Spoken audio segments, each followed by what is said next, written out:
If you were here last week, or actually most any week that I speak, you know I like to use things like gravity and chemistry and electricity, or the seed and the soil and the plants to talk about how spirit works. Science talks about principles and laws to describe how things operate, and I like that. I like to take those physical world workings and parallel them to the way spirit works, and that makes sense. Because, of course, one is the manifestation or the outpicturing of the other. What's going on in our physical world is representative of the way things work behind the scene. And it's logical for us to believe that the creation gives us information about the creator. When I use those examples, I am normally explaining what we call the law of God. I'm excited when I talk about that, about the impersonalness, about the fact that it's applicable to everyone equally, that it is no respecter of person, that it does the same thing without a big care about, and you know, it's all flat again. I don't know that we're recording at all. Excuse me, just a minute, technical difficulties. Is that me that's making the popping? It's all good? Okay. Okay, and so that part excites me, the law part, that it works with this mathematical precision and you can count on it, it does what it does. Now, one reason I get so fired up about that is that was what really drew me into this teaching to begin with. Before I got to Science of Mind, I had heard about this capricious, somewhat egotistical, often vengeful God who treated us a lot like pawns, brought down punishment whenever the kind of less than clear guidelines were breached, that favored some people or peoples over others, and that might just decide to wipe us all off the face of the earth if we didn't behave well. Fortunately, he had a nice son who taught about love and caring for each other, but things to my young mind didn't appear to go very well for the son. And so I had this idea of this kind of uncontrolled universe, chaos. And all of that never really made any sense to me. Right? I used to joke that somewhere between the Old Testament and the New Testament, God got religion. Now, I grew up in the Bible Belt. I expect most of us all claim to have grown up in the Bible Belt. It seems to be a rather large swath. I remember reading an article by Reverend Dr. Peter Weldis, who's in Dallas, who claimed that Dallas was the buckle of the belt. When I grew up in North Alabama, and I'm like, let me tell you about buckles. You are nowhere near the buckle of the Bible Belt. But apparently, we all think that we were at the very center of it. Where I grew up, there were many denominations who thought that unless you were part of that specific denomination, you couldn't go to heaven. For sure, everyone around me at least believed you had to be Christian. You had to be of the Christian faith to get into heaven, and everyone else, oh well, too bad. And as I grew up and I became aware that there was a whole world full of people who felt other ways and thought other things, that had no interest in becoming Christian because they had perfectly wonderful religions with great teachings, I really got to questioning that whole premise that I had been brought up with. So this impersonal, precise, non-judgmental law, that aspect of God really got my attention. I delved into it, and all of a sudden what had seemed capricious turned out to be the working of a spiritual principle in action. What had seemed vengeful or like favoritism was just telling me whether we were aligned or not aligned with truth. So I both grasp that idea and I teach it a lot, that precise law. It took me a long time to get back around to wanting to understand the love aspect of the love and the law. Now, this is partially Ernest Holmes' fault. If we have this wonderful thing called a concordance, and it takes all these different words that are in our textbook, that big book back there, and says everywhere that they appear. And I don't know whether you all remember, but if you were here for our second anniversary celebration, this center actually had something to do with the creation of that. One of the ministers here, Martha Ann Stewart, was one of the co-authors of the Concordance to the Science of Mind text. And Tom Baucom assures me that her classes spent time going through and creating the index cards that made all these references. Well, I took a look at the Concordance, and being the number kind of person I am, I counted how many times law and how many times love appear. There are exactly 3 times more references to law than to love. 276 versus 92. So Ernest also put a lot of focus on the law. So I'm going to blame it on him. I jest, of course. In fact, on the second page of the whole book, the 4th paragraph of the whole thing, here's this paragraph. But the great love of the universe must be one with the great law of its own being. And we approach love through the law. This then is the teaching, love and law. As the love of God is perfect, so the law of God also is perfect. We must understand both. So he told me, I just wasn't paying attention. And all the way at the other end, in the general summary, that's the last part of the main text, here's another quote, and it's the one that Reverend Peggy put in the email yesterday. Love is the fulfilling of the perfect law, loved law. Law is the outcome of love, and love is the outpusher through the law. Love and law go hand in hand to produce a complete and perfect manifestation. Doesn't say you can't manifest with one or the other, but for complete and perfect, we put love and law together. Now, both cases that I've read you so far approach love through the law, so I came at it the right way. And there's a danger in talking the way I'm talking right now. I'm talking as though there are 2 pieces that are separate in some way. We tend to come into this world with this kind of binary programming.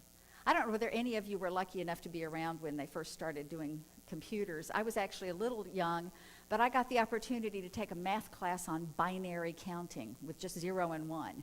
I don't know who else got an experience like that. But we tend to come in. We're binary. I decide what me is by looking and saying, well, that's not me. You know, even physically as little kids, well, that's not me. This is me, right? We want to categorize everything as good or bad. You know, nice simple categories. We decide the way we do things is the right way to do things, and if you do it differently, 1, you're wrong, and 2, you're making me wrong because you do it different than I do. Binary thinking. And this is not a binary situation that we're talking about. Let me give you another quote. We live in a universe of love as well as a universe of law, a whole universe of each. One is the complement of the other, the universe of love pulsating with feeling and with emotion, and the universe of law, the executor of all feeling and all emotion. Complementary. Let's take that just a little further. They both come from the same source, and that source is a unitary wholeness present everywhere in its entirety, giving of itself into all that it creates. So there's only one thing, and love and law, just like we take things apart to talk about how God operates, there really is no separation. They're the same thing. They're just the ways we talk about that unitary wholeness. Now, I just kind of touched into, in that what I just said, what the essence of divine love is. I'm taking this from the New Thought Dictionary. Divine love. The Spirit is forever imparting its life to us, the complete givingness of Spirit. Now those words, the complete givingness of Spirit, as the definition of love, appear all throughout Holmes's work. I ran into it everywhere I looked. He also talks about love separate from divine love. It is the great transforming power which brings everything into harmony. It is the unifying principle, the creative element, the motivating power of all that is fine and noble in life.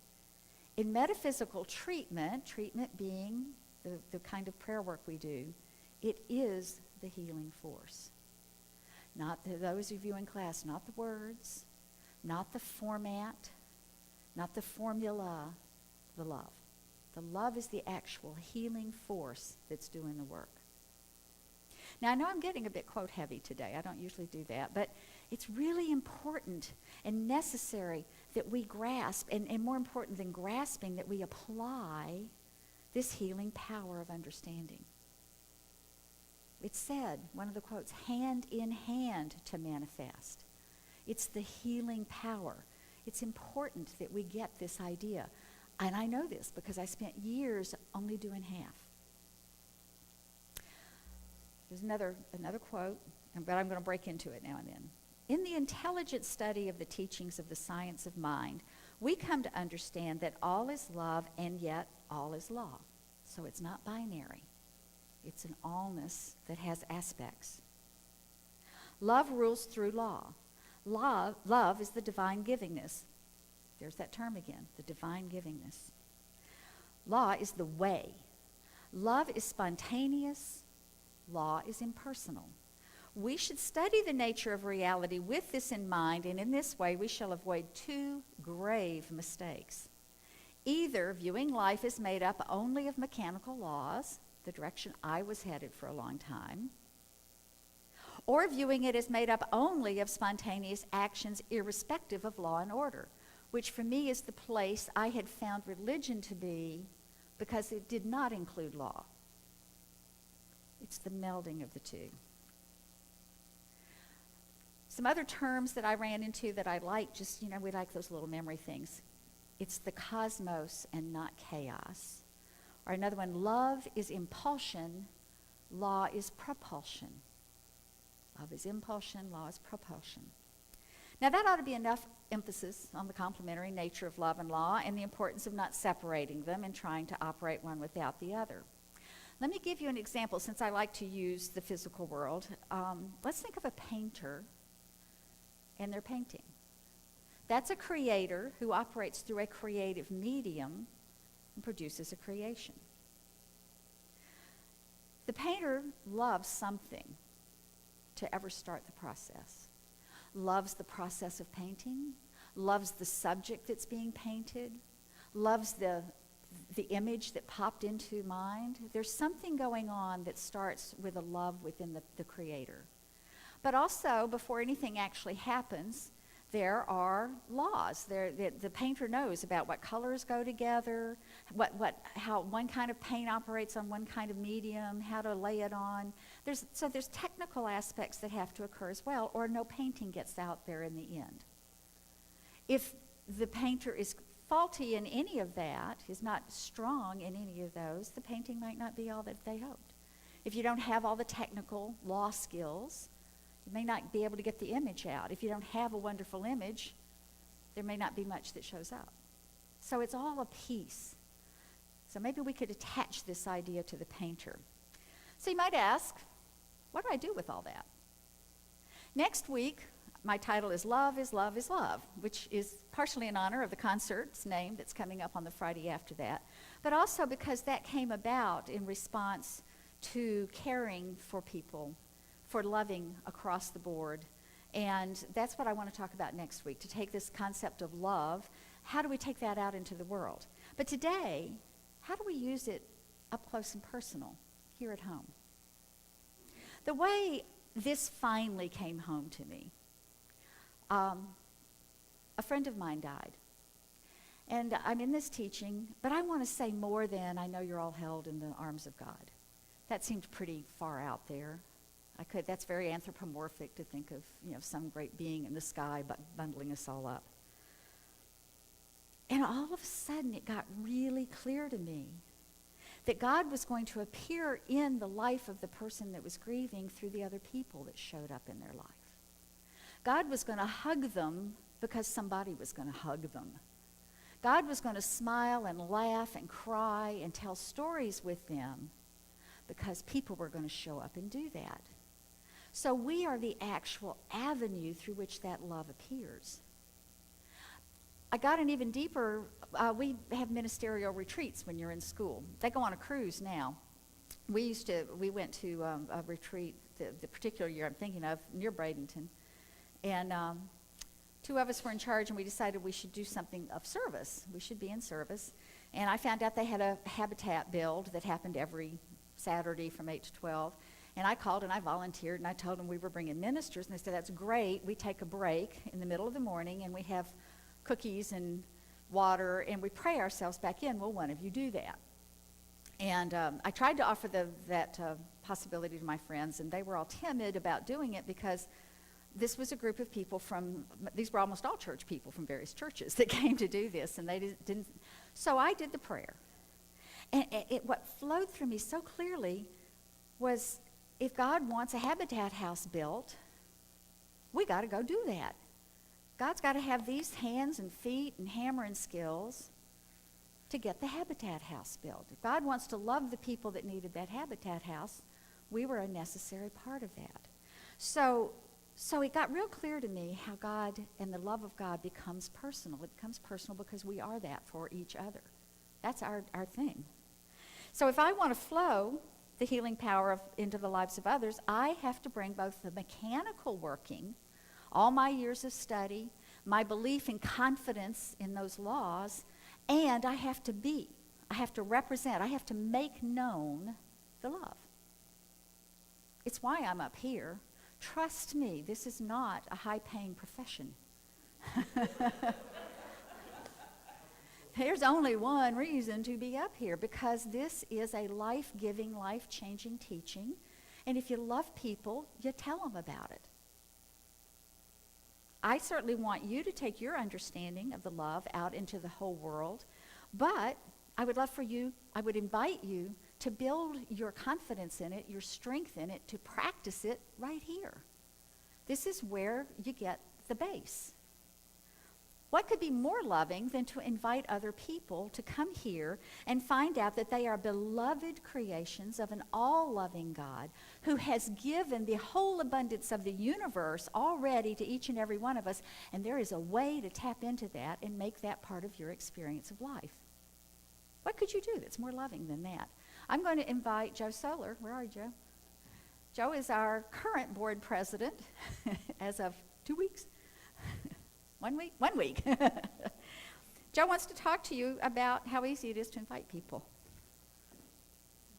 You are welcome. Good morning. Just like she said, the joy of being able to share what we have at the center, of just sharing that with everybody. As my day goes by, I am overflowed with joy when I get to communicate with them, and I tell them, we have a teaching that can make your life just positive, and that anything that you want is yours just for believing it and making it true. So in that effort to share with everybody, we have created a business card. You know, it's something that I was like, I have nothing to give this person to tell them, hey, come over here. So we have done this. They are in the back. I encourage you all to take 2 or 3 of them and take them with you. And in your day, when you feel this joy and you just connect with somebody, because it just happens naturally. God puts people in your path for a reason. Just give it to them and welcome them to join us here. I also want to encourage you. I don't know how many of you are into the digital world, but we do have a Facebook page and we do have a website. Like our page. Every day I post affirmations, our daily affirmations. We also have From What We Believe, articles from the Science of Mind website. All kinds of things that remind us daily of our teachings and how to take our day and live the best day possible. So please let everybody know, like our page, and let's grow. Let's bring people into this beautiful, beautiful message that we are so blessed to have. Thank you. And our Facebook page is? In our Facebook page. Orlando Center for Spiritual Living, the whole thing. And our website is orlandocsl.org. It's right on the card, so you could grab it on your way out. Yeah. Okay. Thanks, Jeff. Now, I know there may be things that you would like to see change, improve, or be added to this center to make it the place you're excited to invite people to.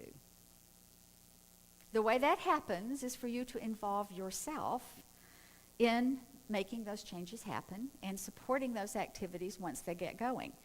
So, Roque Cabrera has stepped into that place of givingness by volunteering to get our volunteer activities organized. We're going to have a kickoff meeting on February 24th after the services. 3 weeks from today, we're going to gather people and start talking about how we get our volunteer work organized. And Roque, you wanted to come up and read something about some thoughts on sharing your time and talents.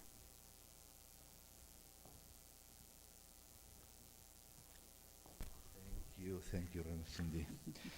Well, how good is to work together for a better world, right? Work all together for doing our best. I want to talk about the volunteer initiative.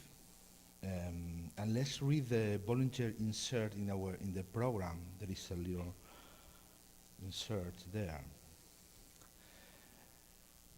Say, volunteering, inspired by Eric Butterworth. Wellspring of giving.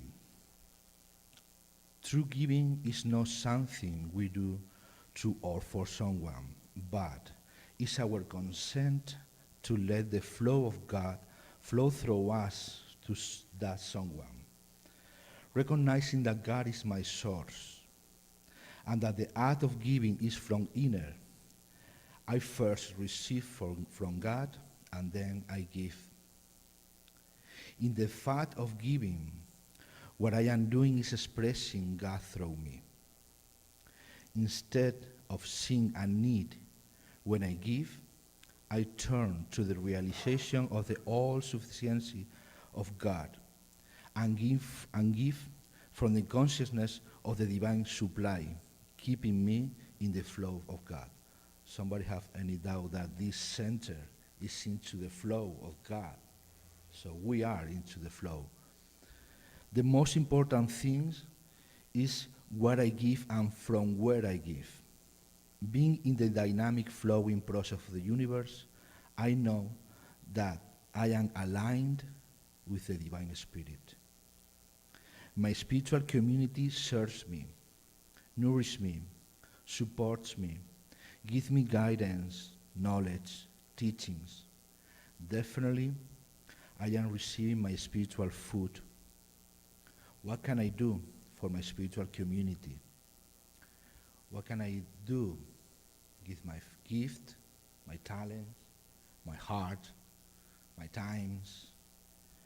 So I invite you to join us the Sunday, February 24th, for the first voluntary meeting after service, and to see what we can do for this beautiful center, for our community, and to continue growing and continue being into the flow and receiving God and spread God through us. So until then, we have an event, the cabaret. So if someone has to help or be volunteer in this day, please contact me or Joe after the service and see what we can do. Until then, peace and harmony. Thank you. Thanks, Roque.